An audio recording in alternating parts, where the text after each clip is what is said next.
जय श्री राम, हर हर महादेव। ये video specially केवल एक पर्पज़ से है कि अगर आप किसी चीज़ का अनुष्ठान करते हो, ठीक है, 11 डेज़ का, 41 डेज़ का, या फिर जितने भी 3 मंथ्स का, तो हर एक अनुष्ठान का अलग अलग पर्पज़ और अलग अलग डेज़ होते हैं, ठीक है, जैसे आपके गुरु ने आपको बताया होगा। तो देखिए, जब हम अनुष्ठान करते हैं ना, अनुष्ठान पूर्ण होने के बाद क्या है, अब कुछ साधक होते हैं वो सिद्धियों के लिए अनुष्ठान करते हैं, कुछ गृहस्थ होते हैं जो कि सिद्धियों के लिए नहीं, लेकिन हाँ, ईश्वर पे कह लीजिए ना, उनका ब्लेसिंग्स पाने के लिए उनके डिवोशन में रहता है, एक समर्पण भाव से साधना करते हैं कि बस आपकी कृपा दृष्टि हमारे परिवार पर, कुल पर बनी रहे। तो दोनों में बहुत फ़र्क है, ठीक है। अगर आप ऐसे हो, क्योंकि ये जो साधनाएं होती हैं, अगर हम अपने बैच की बात करें तो ये वीडियो आप लोग भी देखोगे, तो ये जो 11 डेज़ की पंचमुखी हनुमान साधना होती है, या फिर जो मेंबरशिप में साधनाएं कराई जाती हैं, तो उसके बाद क्या, या फिर आप कहीं और भी अगर सीखते हो, जैसे यूट्यूब पर ये वीडियो तो आप लोगों के लिए भी है कि कहीं और अगर आप लोग जैसे सीखते हो, तो मोस्टली होता क्या है कि आपको बता दिया जाता है कि आप ऐसे ऐसे साधना की ये जो रिचुअल्स है, ये पद्धति है, इसको आप फॉलो कर लेना, है ना। उसके बाद का क्या, वो बहुत ही कम लोग बताते हैं कि उसके बाद आप कैसे करोगे, क्या करोगे। तो वो चीज़ें बहुत ही ज़रूरी भी होती हैं, क्योंकि अगर एक पर्टिकुलर एनर्जी को हम इन्वोक करते हैं अपनी साधना के द्वारा, अपने मंत्रों के द्वारा, या एक रिचुअल्स के द्वारा जो हम करते हैं अलग अलग परफॉर्म, बट उसके बाद उसको हमें कंसिस्टेंट करना चाहिए, और अगर करना चाहिए तो कैसे करना चाहिए, और अगर कंसिस्टेंट नहीं करना चाहिए तो क्या क्या उसमें रोकना चाहिए, और क्या उस एनर्जी को हम इन्वोक करके ऐसे एज इट इज छोड़ दें तो क्या जीवन भर हमारे साथ रहेगा। बहुत सारे डाउट्स होते हैं, ठीक है।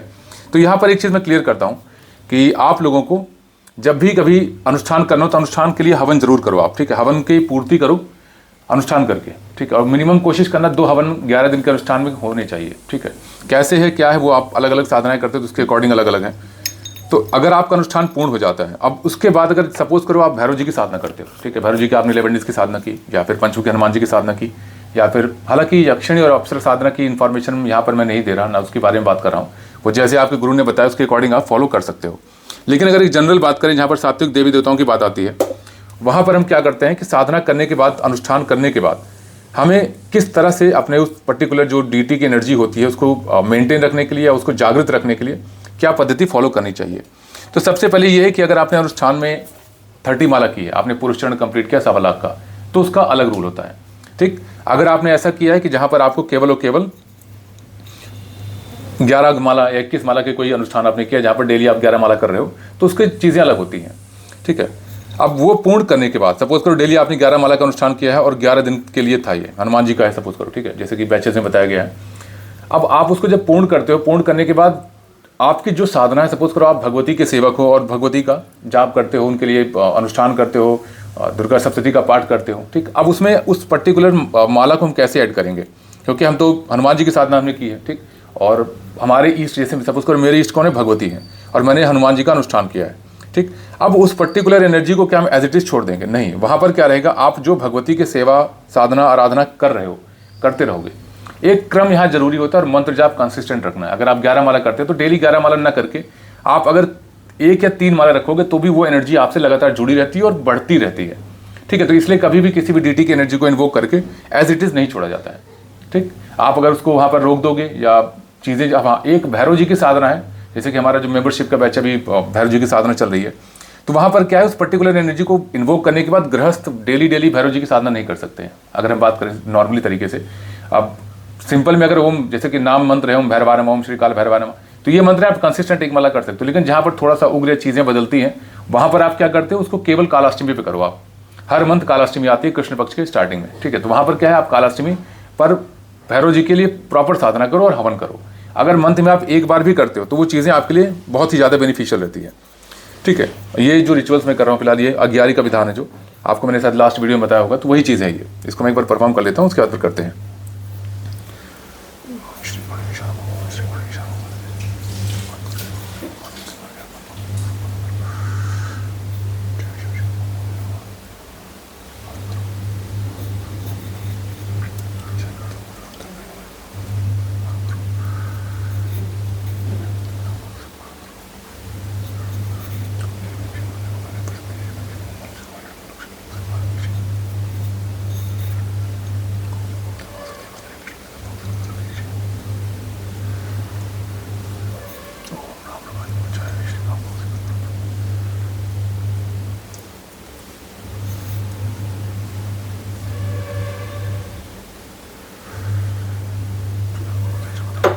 हमेशा ग्यारह करने के बाद जल को जरूर से जरूर हमें एक आचमन के तौर पे या फिर कलीजे बंधन के तौर पे डाला जाता है और फिर उसके बाद इस तरह से देवता को दिखाया जाता है। ठीक है, बहुत सिंपल पद्धति है, आपके लिए फिलहाल डिफरेंट चीज़ है। ठीक है, तो हम बात करते हैं अनुष्ठान की। अब अनुष्ठान आप करने के बाद अगर सपोज करो हनुमान जी का आपने अनुष्ठान किया है, ठीक, अब आप क्या करोगे, जिस भी डीटी की आप जिस तरह से पूजा पाठ करें उसी में आप एक माला और प्लस 3 हनुमान चालीसा ऐड कर दो। हनुमान चालीसा आपको लास्ट में करनी है और बीच में आप मंत्र का जाप रखोगे, 1 या 3 मंत्र का। ठीक है, एक माला का मतलब 1 या 3 माला आप रखोगे। हनुमान जी का जो जाप करोगे, 1 माला किया 3 माला किया। आप अगर सपोज करो वर्किंग हो, मॉर्निंग या इवनिंग में टाइम नहीं मिल पाता है, ठीक है, आपने छुट्टी लेके साधना की, अब उसके बाद क्या आप मानसिक रूप से तो डेली करते ही रहोगे। प्लस जैसे कि आप मौका मिलता है कि चलो सपोज करो कि मेरी मॉर्निंग की शिफ्ट रहती है, मैं कर नहीं पाता, सपोज करो 4 से रहती है, अब इवनिंग का एक पर्टिकुलर टाइम फिक्स करो और हर टाइम उसी समय, सपोज करो अभी कितना बज रहा है, 7 बज रहा है, हालांकि मॉर्निंग का, बट अगर इवनिंग की बात करें आपको टाइम मिलता है 8 बजे, आप 8 बजे आसन पर बैठ जाओ डेली। टाइम बहुत इंपॉर्टेंट है, अपनी माला, अपना आसन और वो टाइम और वो प्लेस जितना आप सेम रख पाओगे उतनी एनर्जी आपकी बढ़ती जाती है और उस पर्टिकुलर डीटी की आपको ब्लेसिंग्स मिलती जाती है। ठीक है, तो कभी भी साधना के बाद, अनुष्ठान के बाद उस पर्टिकुलर डीटी के जो बीज मंत्र होता है उसको बंद नहीं किया जाता। ठीक, आपके गुरु ने जैसे आपको बताया वो आप फॉलो कर सकते हो, बट यहाँ पर क्या है कि इसको फॉलो करना बहुत मैंडेटरी होता है। अब क्या उसमें हमें दोष लगता है, क्या डीटी या जो देवी देवता होते हैं नाराज हो जाते हैं? नहीं, ऐसा नहीं होता है। बट अगर आपने मेहनत की है, 11 दिन 21 दिन का अनुष्ठान किया, उस ऊर्जा को जागृत किया है, उसके कहते हैं ना उस डिवाइन एनर्जी को अपने ऑरा में प्रेजेंस किया है, ठीक है, उसकी प्रेजेंट को आपने इन्वोक किया हो, तो वहाँ पर क्या रहता है ना कि उसको आप क्यों लूज़ कर रहे हो? देखिए, देवी देवताओं की कृपा ऐसे नहीं मिल जाती है। जब आपको मिली हुई है तो उसको आप मेंटेन रखो कि एटलीस्ट, मैं ज़्यादा नहीं कहता, लेकिन 30 से 40 मिनट भी अगर आप डेली देते हो तो इनफ है वो। आप जो डीटी, जिस भी डीटी का मंत्र जाप कर रहे हो वो आप करते रहो। ठीक है, और अगर और किसी अनुष्ठान की हम बात करें, सपोज करो भैरव जी का आप सेवा करते हो, ठीक है, किसी ने बताया आप हनुमान जी की साधना करो। अब भैरव जी की डेली जो सेवा पद्धति जिस भी विधान से आप करें, हनुमान जी का अगर जाप करोगे तो कैसे करेंगे? एक क्रम बहुत जरूरी होता है, हमेशा याद रखो। ये जो क्रम मैं आपको बता रहा हूँ बहुत ध्यान सुनना। गणेश जी, ठीक है, भगवती, या फिर अगर गणेश जी के बाद आपका गुरु मंत्र शिव जी, जैसे गुरु को आपने शिव जी को गुरु माना है तो गणेश जी, शिव जी और फिर भगवती। इन केस कोई और आपका गुरु है और शिव जी को आप नॉर्मली मतलब उस तरह देखते हो कि हाँ आदिशक्ति वो सीधे अनंत है, तो वहाँ पर क्या मतलब देवता की बात करूँ, गुरु पद की नहीं, क्योंकि गुरु धारण करके शिव जी का, तब वहाँ पर उनका जो क्रम आएगा वो गणेश जी के बाद है। लेकिन शरीर कोई गुरु है आपका, तब क्या करोगे आप? गणेश जी गुरु मंत्र, शिव जी, भगवती, भगवती के बाद फिर भैरव, भैरव जी के बाद हनुमान जी। ठीक है, ये एक क्रम रखना चाहिए आपको। इससे क्या होता है ना आपका, अब इस क्रम में आप सेट कर लो, सपोज करो कि गणेश जी की आप साधना नहीं करते, भगवती की करते हो, तो भगवती के बाद का जो क्रम मैंने बताया उसी क्रम में आप हनुमान जी का सेट कर लिया आपने, तो इसी क्रम में आपको करना चाहिए। ऐसा नहीं कि आप हनुमान जी का कर लो उसके बाद फिर भगवती का, या फिर पहले आपने क्या किया हनुमान जी का कर लिया फिर भैरव जी का, नहीं, एक क्रम होता है वो।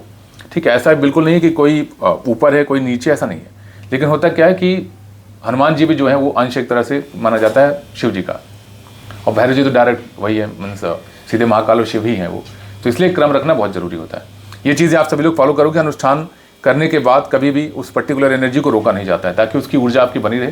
प्लस उसको एक हायर, कहते हैं ना, एक हायर जोन पे या लेवल पे ले जाने के लिए हवन जरूर करना। आप जितना हवन करोगे उसकी उतनी ब्लेसिंग्स आपको मिलती है। अगर आपने हवन नहीं किया, और हवन कब करना है अनुष्ठान में, आपको 2 बार करना है, मैंने आपको बता दिया था। ठीक है, इनके जो बैचेज में है और जो बैचेज बनी उन्होंने अगर हवन करके अनुष्ठान अपना पूर्ण कर लिया, अब क्या करोगे आप? एटलीस्ट 15 डेज में एक बार हवन कर लो आप उसी विधान से। ठीक है, वहाँ पर अनुष्ठान का जो संकल्प है वो नहीं करना। बाकी जैसे हनुमान जी की अगर बात करें, आपने क्या किया, हवन किया, हवन के बाद प्रणाम करके उसका संकल्प ये होगा कि आपकी ब्लेसिंग्स, कृपा, रक्षा, सुरक्षा हमारी और हमारे परिवार और कुल पर हमेशा बनी रहे। देखिए, एक चीज़ हमेशा याद रखना ना, कुल को कभी मत भूलना। जब भी आप अगर प्रार्थना करते हो ना, चाहे अपने लिए, परिवार के लिए, वहाँ पर कुल जरूर इन्वॉल्व करना, क्योंकि जब आप जिस पल कुल का नाम लेते हो ना कि पूरे कुल पर आपकी कृपा बनी रहे, पितरों का सीधे सीधे आप ब्लेसिंग्स मांग रहे हो। ठीक है, बहुत जरूरी चीज़ है ये। और पितरों की एनर्जी ऐसी होती है कि वो सबसे पहले जो रक्षा नेगेटिविटी से करते हैं पितर करते हैं, फिर कुलदेवी कुलदेवता, उसके बाद फिर आपके आते हैं ईस्ट। तो इसलिए बहुत ज़रूरी है इस प्रोसेस को आप फॉलो करना। और जो भी हनुमान जी की साधना अगर आप कर चुके हो तो ये क्रम इसी तरह से फॉलो करोगे आप। भोग में सिंपल है, ट्यूसडे को हो सके तो आप पुष्प की माला जरूर अर्पित करना, अगर डेली नहीं पॉसिबल। अगर सपोज करो कि कुछ जो साधक होते हैं वो आउट ऑफ इंडिया वाले हैं, वहाँ पर पुष्प की अवेलेबिलिटी नहीं है सपोज करो, अब क्या करोगे आप? लौंग ले लेना जोड़ा में। ठीक है, 2 लौंग लिया, एक गट्ठी लगाई, फिर 2 लौंग लिया, एक उसमें आप क्या करो 11 या 12 लौंग की एक माला बना के अर्पित कर लेना हनुमान बाबा को। और उस माला का करना क्या है, ये भी इंपॉर्टेंट क्वेश्चन बाद में आपके मन में आएगा। देखिए, आप जब हवन करते हो ना तो 15 डेज के बाद उसी माला को आप एक हाथ में लेके, दोनों हाथों में प्रार्थना करना हनुमान बाबा, जिसके लिए जिस भी विधान से आप करते हो, यहाँ पर मैं हनुमान जी के लिए बता रहा हूँ, हनुमान जी के लिए आपने कि हनुमान बाबा इसको आप स्वीकार करें और हवन कुंड में आप डाल दो। कब डालना है? जब 108 होती है हनुमान जी की कर लोगे उसके बाद। ठीक है, उससे क्या है, ये सीधे जो एक कहते हैं ना, जो एनर्जी आपके साथ जागृत हुई है, आपके ऑरा में प्रेजेंट होती है, वो जो आप माला ऑफर करते रहते हो ना, ये वहाँ तक जाती है और वो सिद्धियाँ बन के आपको मिल जाती हैं। हालांकि सिद्धि डिफरेंट है, उसको आप मत समझो। सिद्धि, एनर्जी, एंटिटीज, वो अलग अलग चीज़ें, कंफ्यूज होता है यहाँ पर, ठीक है। सिंपल आप समझो कि ये जो विधान आप करते हो तो आपके अंश जो है वो देवता के बहुत जागृत हो जाते हैं। कहा जाता है ना, कुलदेवी कुल देवता का बंधन कर दिया गया। सिंपल वही है कि आपके यहाँ या आपके परिवार में, कुल में देवता को पूजा ही नहीं गया कि उनका अंश इतना शक्तिशाली हो सके कि वो आपकी रक्षा कर सके। हनुमान जी रक्षा कर सकते, बट उनका अंश आपके पास कितना है? एक हनुमान चालीसा एक वीक में करने वाला और डेली प्रॉपर पद्धति से साधना करने वाला, दोनों के घर में हनुमान जी की प्रेजेंस है, बट दोनों के जो प्रेजेंस है उसकी शक्ति में बहुत फर्क है, क्योंकि उनका अंश जागृत होता है, ना कि साक्षात हनुमान जी आके घर पर विराजमान होते हैं।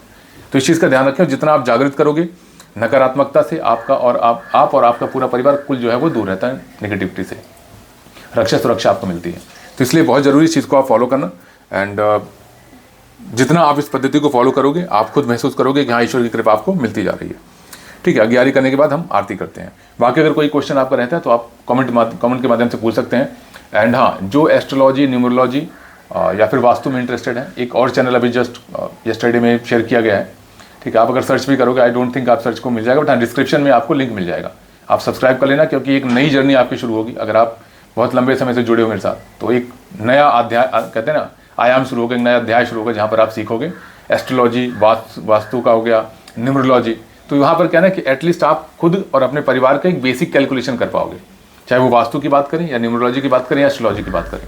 So never forget that channel, ताकि नोटिफिकेशन आपको आता रहे। And thank you so much, क्योंकि इस चैनल को भी बहुत सारा आपने प्यार दिया, और आई होप उस चैनल पे भी मैं वो वैल्यू ऐड कर पाऊँ जिससे आपको वो वैल्यू मिल सके, ठीक है। क्योंकि यहाँ जो भी चीज़ें हैं, कहते हैं ना कि सभी सीख रहे हैं, है ना। हमारी जो लर्निंग है हमेशा चलती रहती है, और ईश्वर से बड़ा तो कोई ज्ञाता है नहीं, और हम स्टूडेंट ही हैं, उनके स्टूडेंट ही रहेंगे। जय मां भगवती। ठीक है, आप सभी को प्रणाम, और किसी को कोई अगर डाउट रहता है तो आप कमेंट कर सकते हो। हर हर महादेव, शिव शाम।